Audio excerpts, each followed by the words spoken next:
guys, welcome back to another video. In today's video, we're going to be talking about some school stories, because I really want to get into real life stories.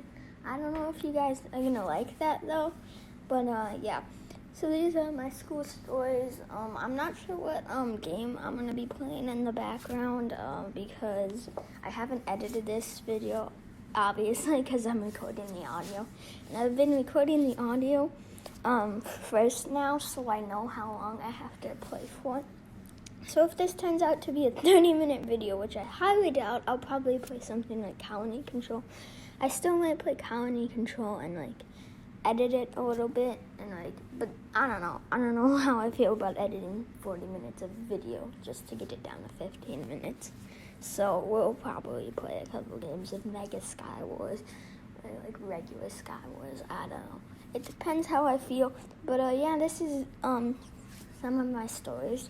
So this first story happens pretty recently. We had to make one of those graphs. I don't know what the website's called, but you know where you make a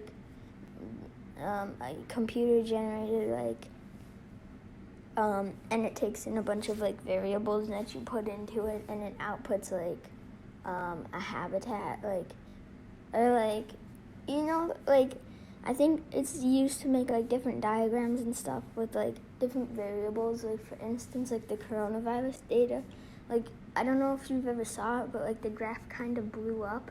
The big graph that was for the spread of coronavirus when social distancing, when not social distancing, and when social distancing and wearing a mask.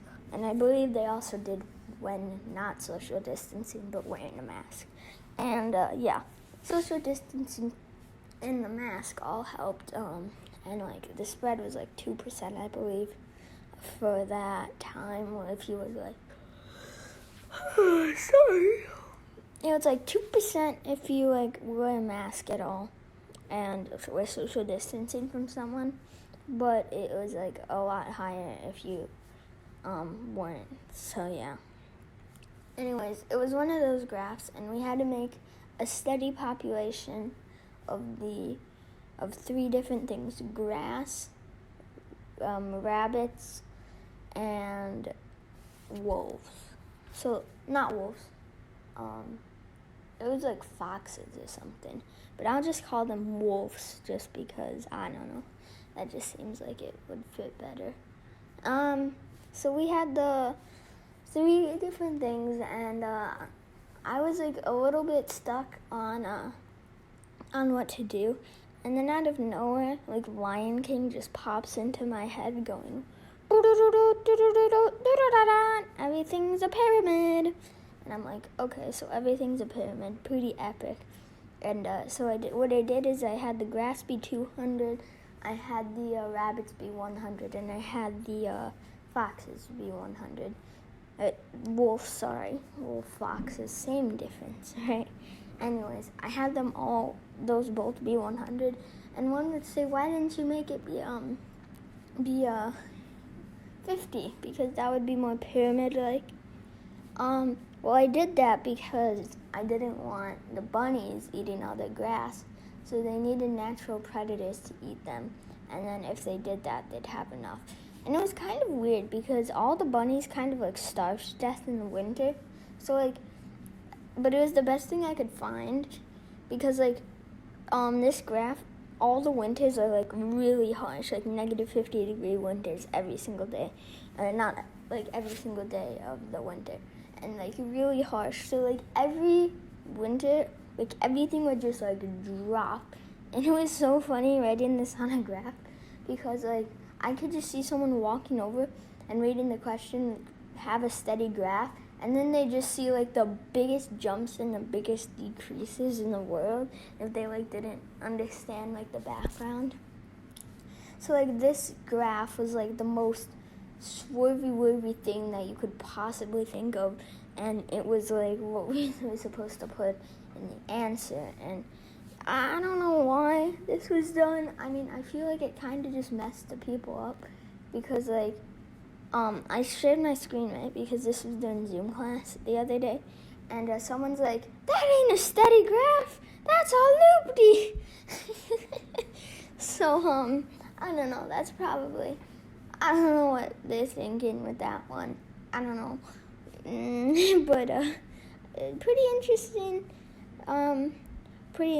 story. I don't know why he just randomly decided to scream that, because, like, you have to remember, this kid did not talk the whole Zoom class, so he just randomly screams out the word, oh, that's a loopty-goopty graph, and I'm like, oh my gosh, okay, so, yeah, we had to convince him that it was actually a steady graph, which was quite a challenge. But anyways, we eventually did convince him that it was a steady graph, and we moved on with our assignment.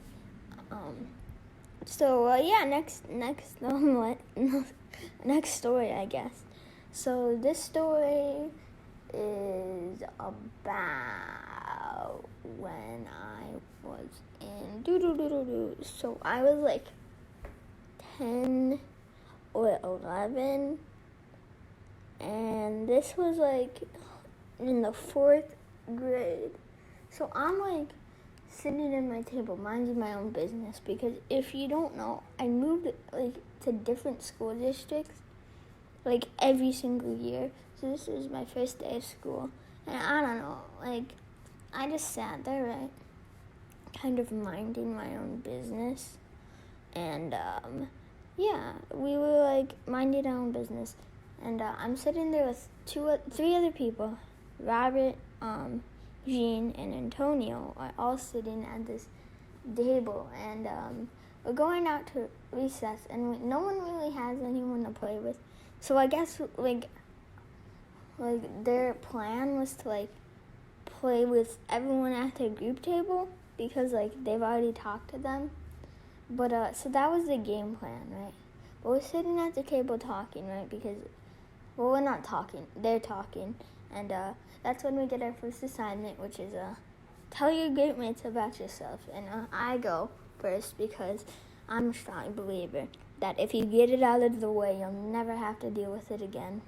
And then my 2 other friends go, and then Robert goes. And yeah. So Robert is supposed to go. And they're like, okay, Robert. Nothing. Robert, it's your turn. Nothing. Okay, fine. People, like, I understand that. He could be a little bit nervous. So, like, we let him slide, and it's like, okay, now it's like 2 days later, I think, and we're finally starting to get to know each other. So, we're all finally starting to get to know each other. When we're given our first, like, real assignment, that's 3rd grade, and it's like, I don't even remember what it was, but I remember we were asking feedback again, and we go across the group table. I go first, I believe Jean goes second, and then Antonio goes third, and then Robert just stops. He's just, like, doesn't say anything, and, like, we're just waiting there for him for, like, a solid 6.5 minutes, and then we're like, okay, anyways... and we just jumped away from the subject. Now, I'm 90% sure Robert didn't say a single word while he was at school, so I'm not sure how my teacher figured this out, but apparently she figured out that, like, me and Robert would be a good pair for each other. So she held me back for talking, which is fair, because I was, like, talking a lot. And I was learning myself, and I was doing this thing with my pencil where I'd, like, flip it and, like, hit it against the desk, and it, like, broke and it, like, hit something. I don't remember exactly, but that was pretty much what she was holding me back for, flipping my pencil. Yeah, she's like, oh, Matthew, before you go to lunch, he's, this guy, Robert, you should go talk to him at lunch. And, so I go to talk to him at lunch, right? And I'm going over to him, and it's actually recess side because we had that in that grade. Anyway, I'm going to the blacktop area, and I just say, hello, Robert, and he's like, hello, do you like hockey? And I'm like, okay, that's not usually the first question someone asks me, but he could just be a really big hockey fan. And I'm like, well, I don't personally watch hockey, and I'm like, I'm more of a baseball, and he just cuts me off. He's like, that's unfortunate. And he's like, so I'm like, what are you doing here all by yourself? He's like, oh, I'm playing imaginary hockey. So I kind of knew what that felt like because I just got had to stay 15 minutes into recess because I flipped my pencil at the chair, and it broke in half. So I can't say that I never imagined didn't play sports in my head, because I did.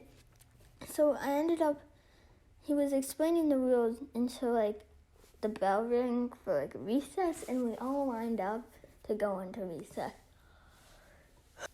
So we all lined up for recess, and we're going to recess, right? And then all of a sudden, we're at the door, and I introduced him to the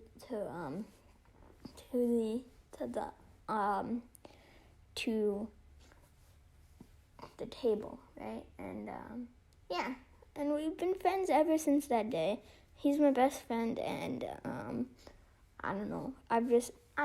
That's a cool story of how I got my friend, but it's set up for an even bigger story.